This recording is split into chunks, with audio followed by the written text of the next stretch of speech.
idea. Thank you. All right. So maybe we'll just close the door. All right. Not that you want to see that. All right.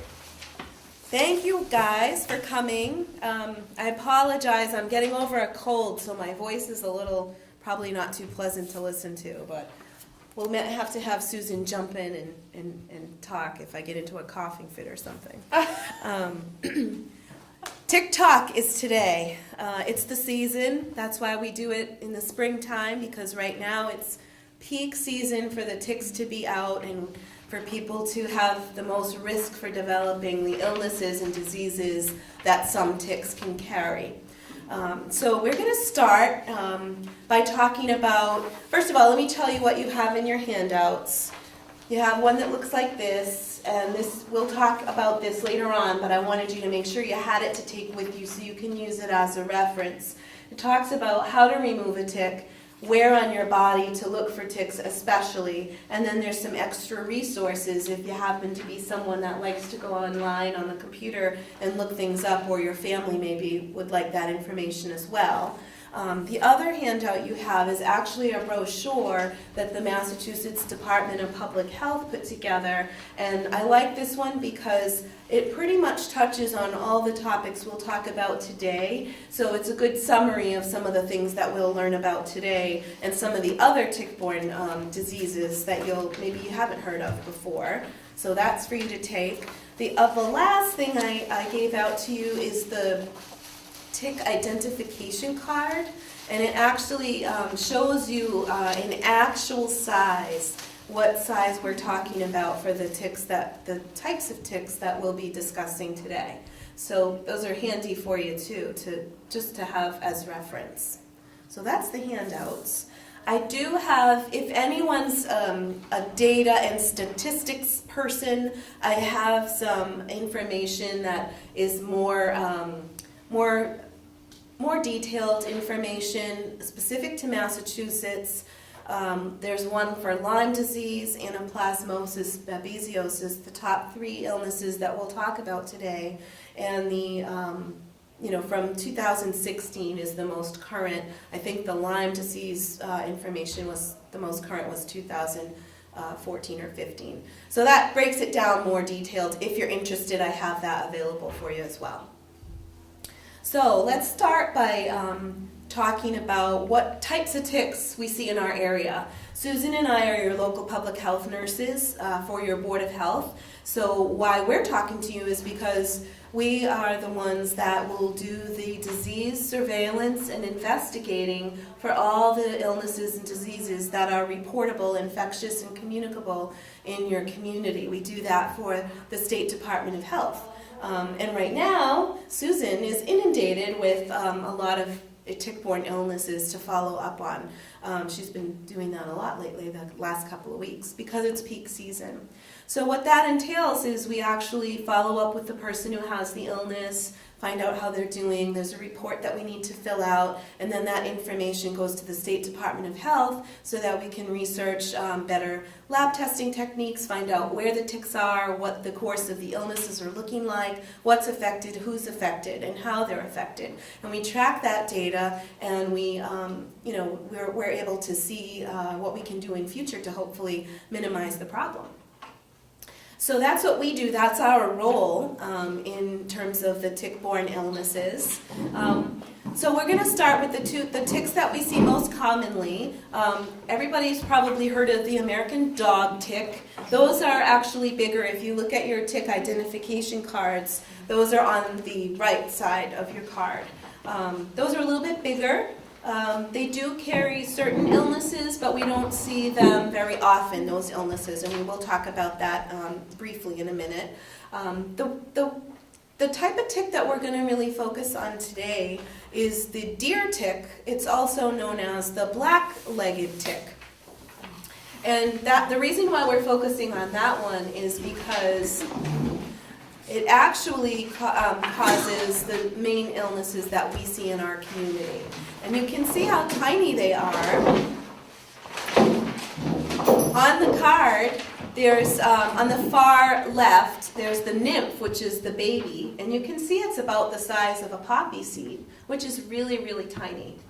The nymphs are also really sticky. They're babies and they want to survive, so they tend to get on you very easily. The next is the male, and then the last one, the largest one actually, is the female, who's pretty distinctive in her coloring and markings. She's actually, you can see that orangish or reddishy brown part on the insect, and then the darker brown kind of oval part on top of her, and that is exactly how they look. Not this big, obviously, but she's very distinct, and the females tend to bite. The females and the nymphs are the ones that tend to be the culprits. So that's the tick that we're talking about, that deer tick. Not every tick out there is infected with illness, but we're going to assume for your safety and protection that they are. And what I mean by that is take precautions, which we'll talk about, and anytime there's a tick on you, the best thing is get it off immediately. We don't know whether or not that tick is actually infected with some of these illnesses, but we just want to assume that they are and that we don't want it on us and we want to get rid of it. So let's talk about a little bit about the illnesses that they cause, and then we'll go into how to safely and effectively remove a tick. So the deer tick can be infected with Lyme disease. It could be infected with an illness called anaplasmosis, and it could be infected with another illness called babesiosis. Those are the top 3 illnesses that Susan and I see that are in your community that we are seeing people become sick with and have symptoms. So let's start with Lyme disease. Have you all heard of Lyme disease? Most people have, right?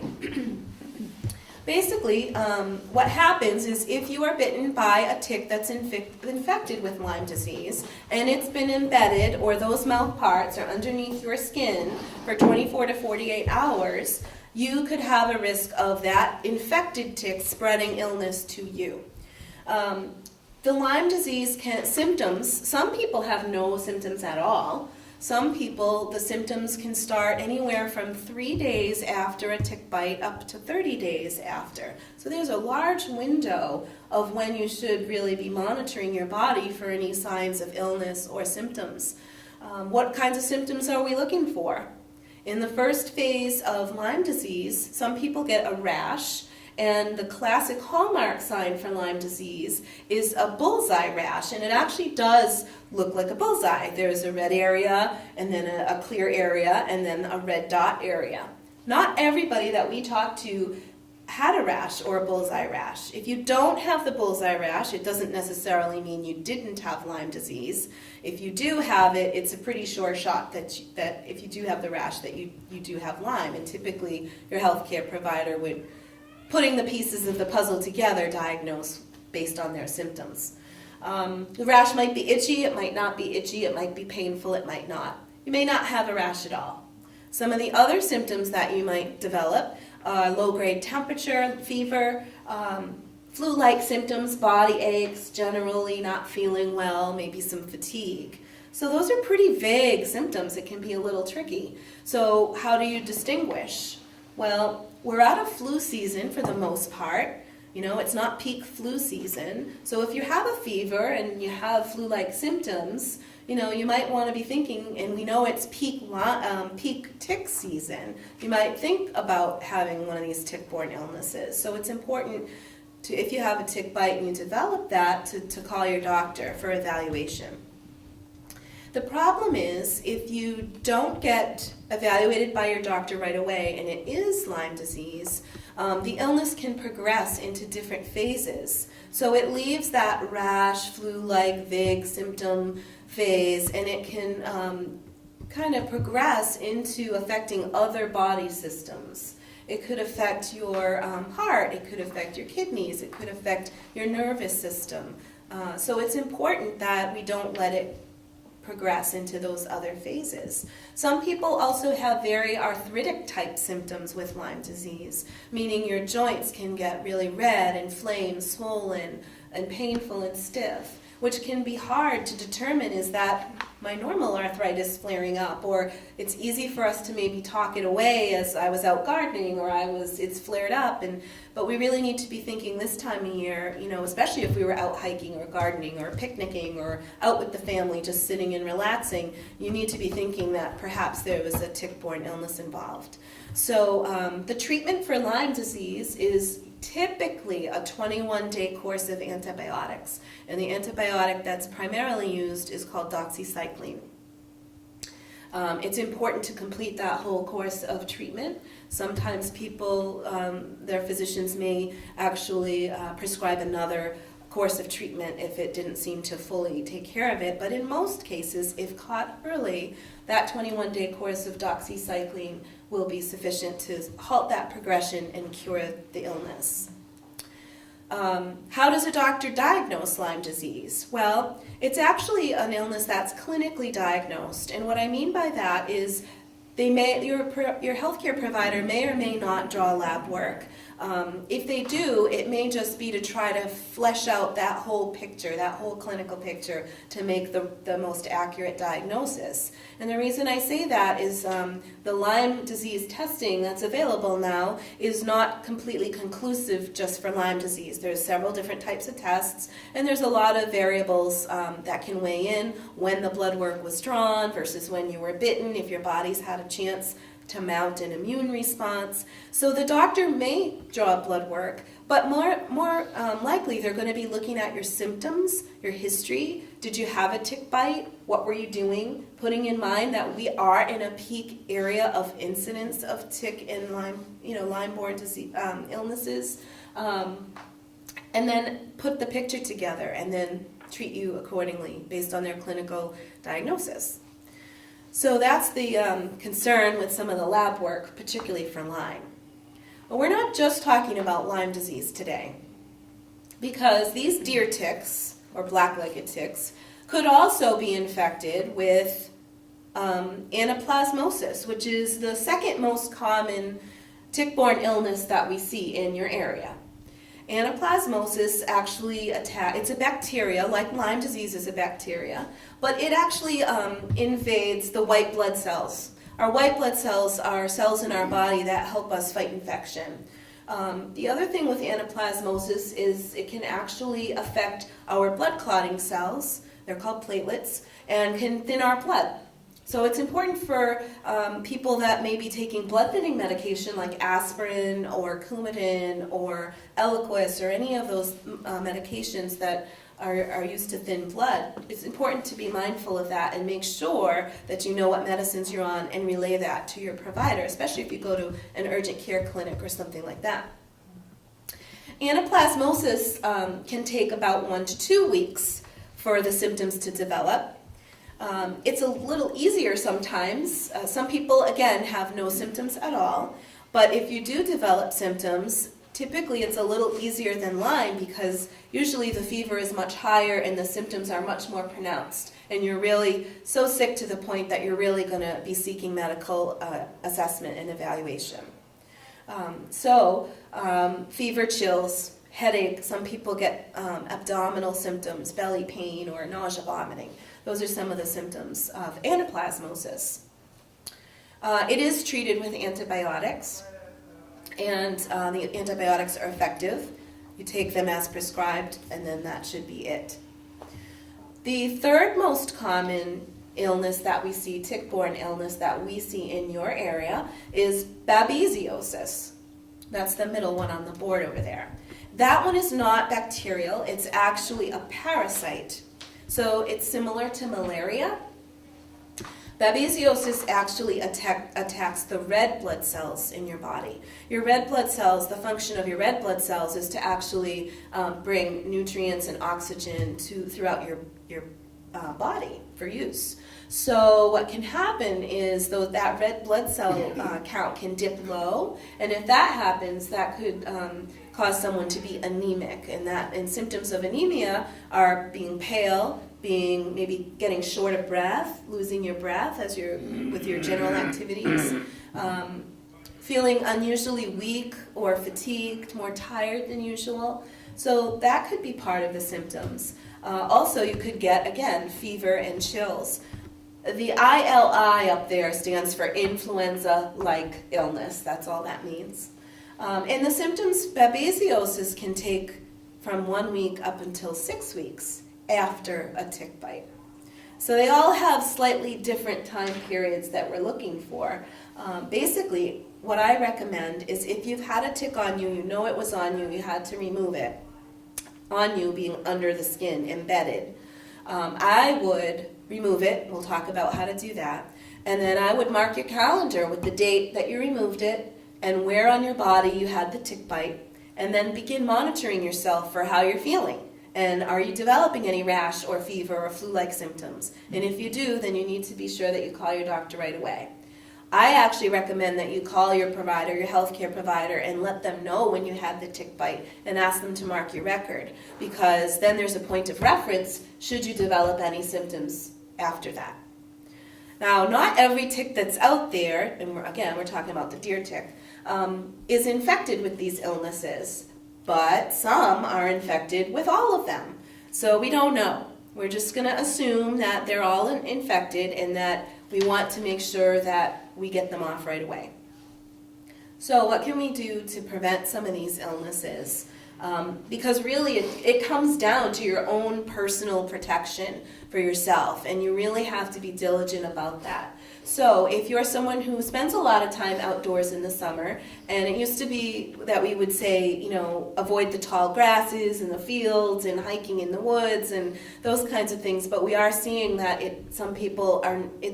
ticks are everywhere, maybe not even necessarily in the countryside or in the rural areas, but we are seeing them in the more urban spots too. So it doesn't matter where you were outside. If you were outside, and you are outside a lot, the recommendation is that you always come in from outdoors and do a tick check. Immediately, look on your body. Because they're so tiny, especially those deer ticks, we say look for new freckles, you know, because they can be that small. I mean, the nymph, the little baby, is the size of a poppy seed, and the female is about the size of a sesame seed. So that's just to give you some perspective. They're pretty tiny. So you might have to use a magnifying glass and have good lighting. You might, you know, if you live with somebody or, you know, someone's visiting, you can have them help you check. Ticks really like the warm, moist areas on the body, so you really want to check around your hairline, behind your ears, at your belt line, your waist, behind your knees, even between your toes, especially if you're wearing sandals. Belly button. Belly button, elbows. So really check. And then if you do happen to see a tick on you, what do? I've heard horror stories about what people have tried to do to remove a tick. So what I will say is the best thing to do is always wash your hands first. Wash the site where the tick is. Soap and water's fine. I find the best luck with just tweezers. Clean pair of tweezers. If you don't know if they're clean, you can wash them with soap and water, or you can, if you happen to have some rubbing alcohol in your house, you can rub the tips with that, let it dry. And then you want to get as close, if this tick is in your skin, you want to take those tweezers and you want to get as close to the mouth parts as possible. And you want to squeeze and pull directly up with steady, even pressure. You don't want to twist. Why? You're going to get rattled. Yeah, that could happen. Yep. And the mouth parts could become detached and remain under your skin. So tweezers, as close to your skin as possible, trying to get those mouthpieces and pull directly straight up and as smoothly as you can. And then what do you do with the tick? They're like indestructible, I swear, right? So you could flush them, or you could put them in a Ziploc bag and seal it, and that way you know it's not creepy crawling around your house. Some people actually send their ticks for testing, and on some of those references I gave you, there's actually places that will take your tick. You can mail it if you wanted to have it tested for the illnesses or identified. Sometimes people will take it to their doctor to show them what type of tick it was. You can do that if you want, look into it. But of course it's at a cost to you to have your tick tested. And just because your tick may show that it was infected doesn't mean that it transmitted the illness to you. Depends on how long it was on there. Typically, you don't feel a tick bite because they actually kind of anesthetize the area. It's not like a mosquito bite or where you can feel the little sting. And And this whole mouthpiece is what's actually under your skin. And these are actually, if you looked under a microscope, you'd see these are serrated like your bread knife. So they're really kind of under there. Yeah, so you want to really get that off. Once you remove the tick and you put it in your bag or you flush it, you want to wash the site. It's not unusual for people to have a small, like dime-sized area of redness around the site, and that could just be your body responding to the proteins in the tick's saliva. It doesn't necessarily mean like that's a rash. It just means that could be just normal, but you do want to watch that site. You want to watch your body for any of those symptoms that we talked about. Any questions yet? So far, so good? The illness is just with the deer ticks, but not No. with the... So we Others? can, that's perfect that you asked that, because now we can shift to the dog ticks, which they're much easier to see because they're bigger. You can see the significant size difference in the dog ticks. Also, the deer ticks are hard to see if they've actually, what are they eating? They're eating blood is really what they're eating. So that's why they blow up, and I don't have that picture here. But the dog ticks can get as big, oh yeah, if you look at your handout, you can see how engorged they can get with the blood. They're much easier to spot. They almost look like a little pea when they're that engorged. The deer ticks are much harder to see because they're so small.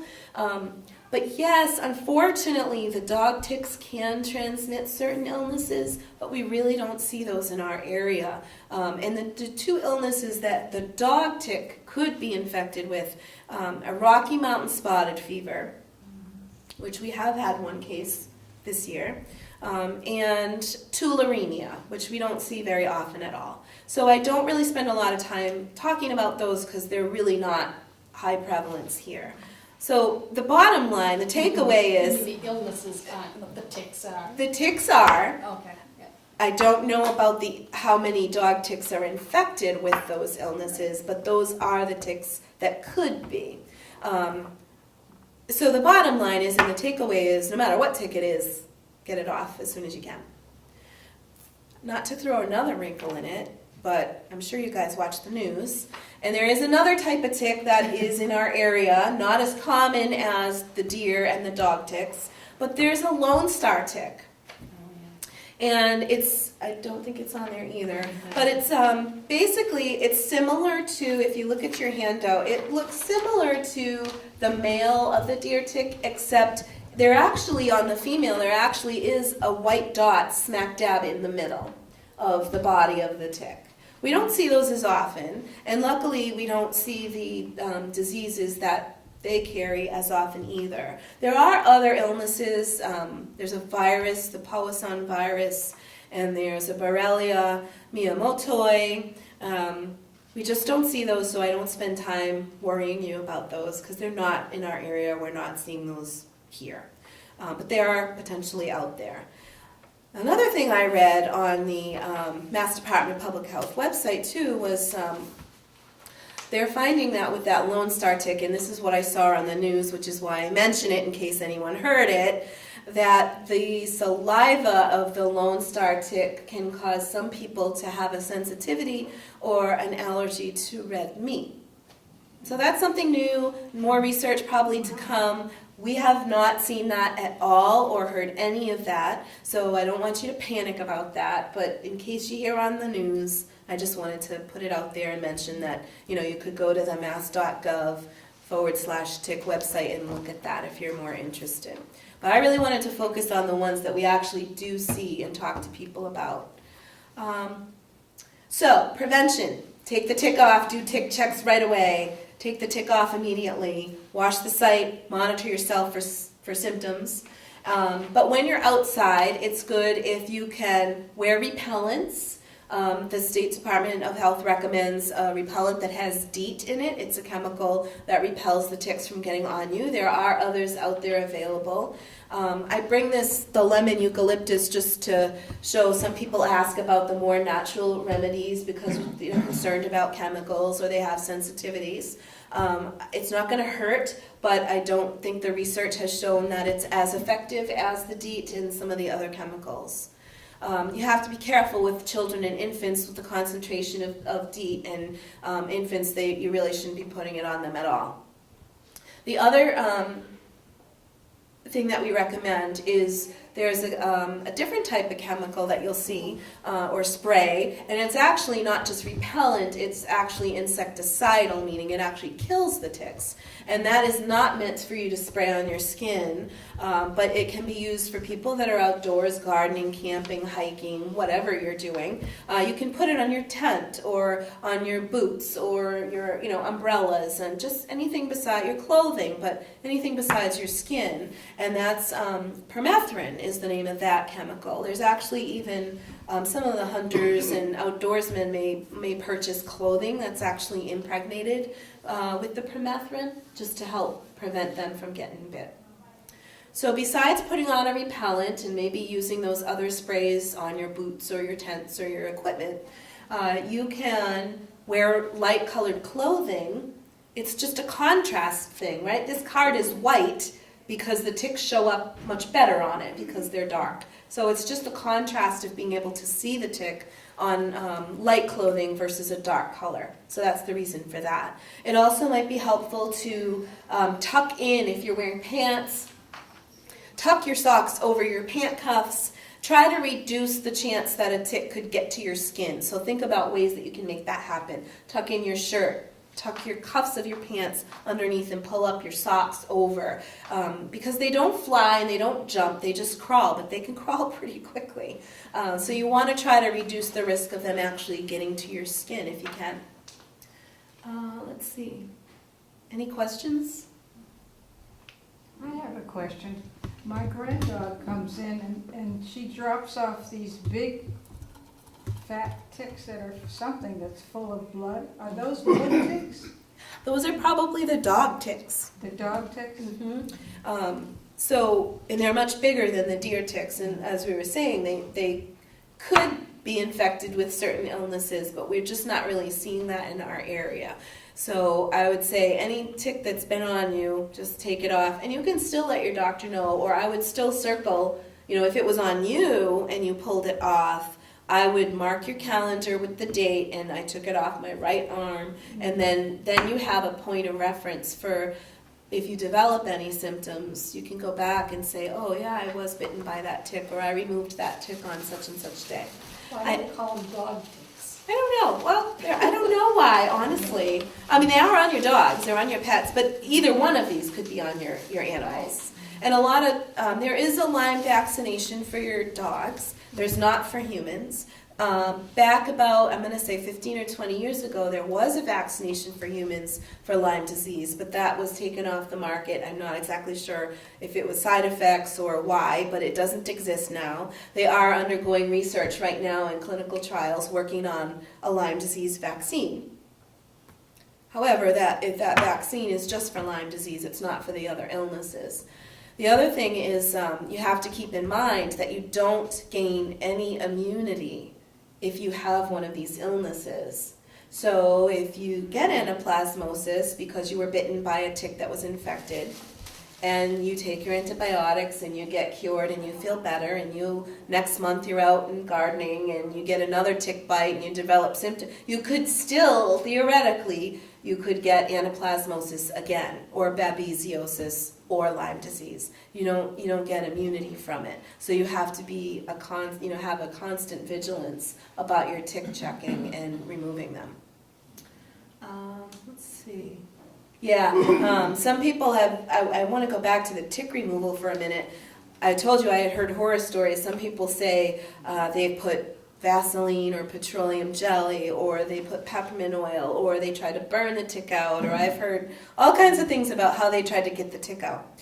The best thing is what we said: wash your hands, wash the site, tweezers, pull straight up, get as close to the mouth parts and skin as you can, pull straight up.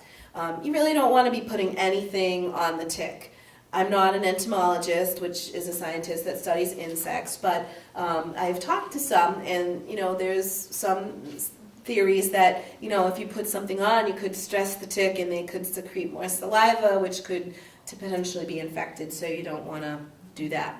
The other thing is, someone had mentioned, if you don't get all of the tick out, don't go digging at it. Don't go cutting and trying to get that tick out. It's like a splinter. It will work its way up to the surface. And by the way, the tick is dead. If you've left some of it behind, it's not going to be infecting you anymore. Any more or less than it did before. So it will just wash the site, watch for signs of infection and those other symptoms. And the reason is because there's more chance of you developing an infection at the site or cellulitis, which is basically all the skin and cells around there becoming inflamed and infected with you picking at it. So it's better not to just leave it. If you feel like it's in an area where you can't reach, you could always call your healthcare provider or maybe a friend or a neighbor, family member, or urgent care center to help you remove it. But don't panic if it doesn't all come out at once. It's okay. I can vouch for that. Yeah. Do Do you have a question? Yeah. I might have been bitten last summer. I had a slightly less than a dime, perfect circle rash, and a black thing right in the middle, but I never felt anything. Yeah. And the only symptom change is I now like to sleep 10, 11, 12 hours. Oh. Is sleeping a result of any of this? Well, fatigue, which is extreme tiredness, can be a symptom of some of these, but typically if you had that, it probably would be in conjunction with the other symptoms. And I would say, have you talked to your doctor about that and looked for all the causes and any reasons? And usually when they do draw blood work, if you had a tick bite and you report it to your doctor, they don't typically just draw blood for one of these illnesses. They typically draw a panel and test you for all of them. So, that's a tough one. I'm not sure why that would be. I don't think it would probably be as lingering on. You said that's about a year ago. So I would talk to your healthcare provider and see if there's another reason for that. But long hours of sleep is not associated with this. No. I think you'd have more, you'd know that you were sick. In other words, like you'd feel like you had the flu, fever, like some of these, you have fever and chills. Usually with all of them, they say, when I do the investigation, a lot of people, they immediately say it's like being flu-like illness. Really, they all, fever, chills, sometimes shakes, and totally wiped out. And then as soon as they get that doxycycline for any of them, and with that Babesia, you get the antibiotic, the doxycycline usually along with. It's an anti-parasitic Thank medication. you. You get 2 meds for the Babesia. We haven't seen much of that this year yet, but the anaplasmosis is running rampant right now. So be careful. But you would have exactly what it's saying. I think you'd be really sick, like besides the sleeping, you'd be sick enough to go get checked out. With all of them. Yeah. Yeah. A lot of people, something that I just talked to somebody yesterday that was hospitalized for 5 days. So you do get really sick if you don't catch it soon enough or wait. As soon as you see that tick, I would, like Tamara said, make sure you mark that area and remove it. And it's not going to hurt to call your doctor. Some of them give you the prophylactic medication as well. So that may help too. And just nip it in the bud, before it has a chance to go anywhere. Do they take fly or they? What's that? Do they take fly? They do not fly. No, they Thank just God. they just crawl. Yeah. Thank God. That's They all we crawl. need. Yeah. Yeah. Well, Yeah. Do they drop out of trees though? Well, people have told me that. So I guess in theory they could crawl all the way up the tree and then maybe fall out of the tree. To show the prevalence of ticks, my son takes his dog for a walk in the woods and will come home and pull off 25 ticks. Yeah.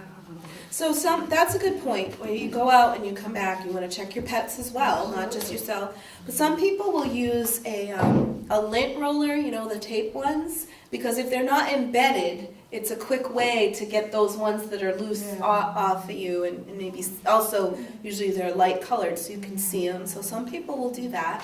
Some people will actually come if they've been out actively working outside in a high-risk area, they'll come in and remove their clothes and put them right in the dryer because the heat of the dryer is said to kill them as well. So that's something some people say. People, in terms of landscaping, I mean, you live in a beautiful area, in a beautiful community, but, there's a lot of, nature and grass and trees, and ticks particularly like the underbrush, those areas where we all put our leaves off to the side, those piles of leaves that are maybe mulching a little bit as time has gone by. They love that area. They don't like the hot sunshine, so they tend to like where it's a little shady. They do like the tall grasses, and that's how they get on you. You brush by.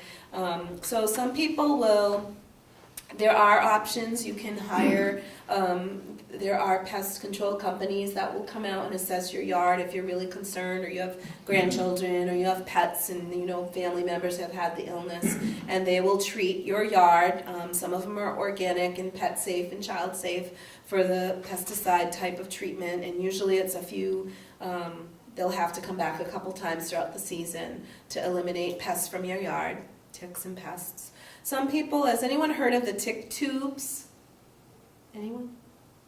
So basically it's, I think there are some that you can purchase, but some people will make them, and it's basically a toilet paper roll, the tube, once the toilet paper's gone and you're left with that small little roll, and they'll actually put cotton batting or cotton balls that are impregnated with the permethrin, which is that insecticidal chemical we were talking about, and then they'll put them on the perimeter of their yard. And so the theory behind that is that the white-footed mice, which are a natural vector for the ticks, and will take that and go and put it in their nests, and then the idea is that it will kill more ticks that are naturally environmentally out there.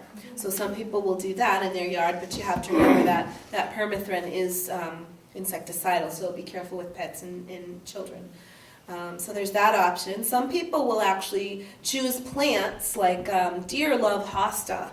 So if you have hosta like in and around your home, they might be more apt to come, munching on your hosta, and we know that deer have ticks on them too, or they could.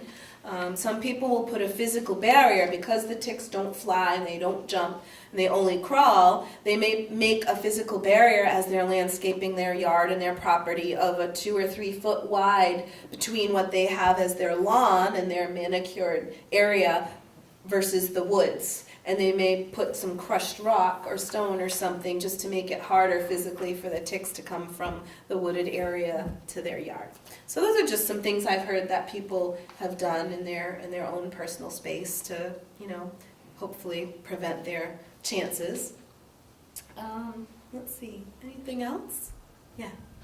I saw a television ad for a little plastic tick remover. Mm-hmm. Have you had experiences with that? So I'm glad you brought that up. There's all kinds of different tick removers out there.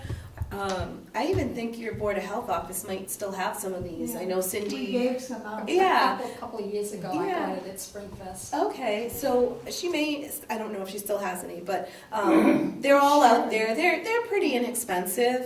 Some of them are, $2 to $10 depending on what kind you want. I call this the melon baller one because that's what it looks like to me. But in theory, it's notched with like a little V here, and the idea is that you would put the notch where the tick's mouth parts are and pull up, and theoretically the tick will fall into the scoop. Has anyone used any of these? Did you like it? Did it work? No. I don't know. I didn't care for this one as much. I personally just prefer the tweezers. I find I have more control and it's easier for me. But so there's this type. There is another type I've seen which is plastic, and it's very interesting to me how this one works. But it's notched and you pull it, but then as you pull up it somehow spirals. Have you seen that one? That one always makes me nervous because I feel like you're going to twist it, but I don't know. So yeah, there's all kinds out there available for you to look into or purchase. It's really whatever makes sense for you. Like I said, for me personally, I have the best luck with just tweezers, If you don't have that, use a table fork. Oh, a table fork. I wouldn't have thought of that. So see, a clean one though, right? I've had to do it. Yeah, did it work? Yeah? Okay, well, Works. there you have it. I haven't heard that one. Not eating ticks. Right, I know. Before I got them, I was using the table fork. Yeah, all right, see? Slip it in, get your thumb on it, lock it up, push it out. There you go. And it works? I'm a frequent flyer. Yeah. You are. Oh no. Oh boy. That's funny. Anything, can you think of I don't, anything? does that work? The fork? No, not good. I've He's got got a one couple here, bites. here. They're out though. You remove And one them. on my back, Oh my goodness. Do you pull one out of my back I didn't even know I had. Do you spray? I haven't got that yet. Any Gotta other? put a suit on. Yeah, a lot of people do that after they contract one of these diseases. They'll put a Tyvek suit when they go out in their yard because they're so afraid because they're really My sick. dog brings them in. Yeah. Nice little doggy. Mike, who you know? No, they're pretty small, so to get through your clothing would be a little tricky. They have to get up underneath to your skin. He asked if they bite through your clothes. They crawl through your clothes. Yeah, I know. Well, good luck. Happy tick checking. Be diligent, I know. please. No. Just a reminder, if you do come down with one of these, minus the Lyme, Babesia, or the Anaplasmosis, or what other Rocky Mountain spotted fever, you will hear from me or Tamara for the investigation process. If you're all in Stowe, right? You all live in Stowe. And I will say some of the, just to go over some of those other statistics which I found, it's not that one, interesting, is that more than half the cases for people that had symptoms for Lyme, Babesiosis, and Anaplasmosis were 60 years of age and older. So I don't know why, but that's what the data showed. So I thought that was kind of interesting, you know. I don't know if maybe you guys are outdoors more. More dog kind of. Maybe more, yeah, maybe, maybe. Yeah, I think that was the biggest takeaway from that was, and it's peak season now, but ticks are out year round above Yes, freezing. absolutely. So they can, and we had some warm days this past winter, if you remember. So they can be out. They're moving slower, but they're still out there. So, well, thank you all for coming. Thank you. Thank you. We won't be here next month because it falls on 4th of July. So we won't be here next month, the first Wednesday, but we will catch you in August. Will you be here in August? We'll be here in August, but we won't be doing a talk in August. We'll just be doing our regular blood pressure. In September, I know that's far ahead, but it comes quickly, we'll probably be doing a talk on shingles.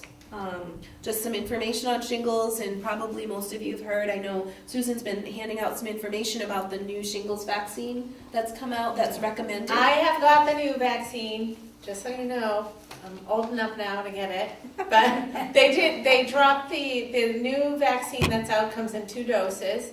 I think it's 4 to 6, I don't know, maybe 6 weeks. I think it's 6 months, 4 to 6 months in between your first dose. So you have to get 2 doses. So I already got 1 dose. I'm going hopefully tonight to get my second. And it's not the same as your previously shingle shot that you may have had. It's not live. It's a reconstituted vaccine that will it comes in 2 parts. So and they recommend getting that At your in pharmacy. conjunction with and I'm going to the pharmacy to get it just at Walgreens. But they do recommend that you get I would talk to your physician, but they recommend getting this new one in conjunction with Yes, the existing one. even if you've already had the shingles vaccine, this one is made differently, and it's actually supposed to be much more effective, actually, than the one that had come out previously. So it is recommended for you all. So definitely have a conversation with your doctor about that. But we'll talk about that in September. But it's easier to go to the pharmacy to get it. You could, yeah. My doctor's office didn't have it, so just so you know, that some people may not carry it. They sent me directly to the pharmacy. Yeah.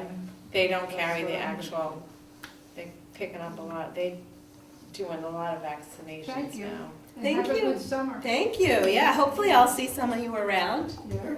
All right. And if you, as always, if you guys have topics that you're interested in, please let us know because we want to talk about what you want to talk about, you know? So we love to hear what you want to talk about. All right. All right. Take care, everyone. Happy 4th. Yeah. Yeah. Thank you, same to you. I meant to show you that in this, the presentations are actually in here.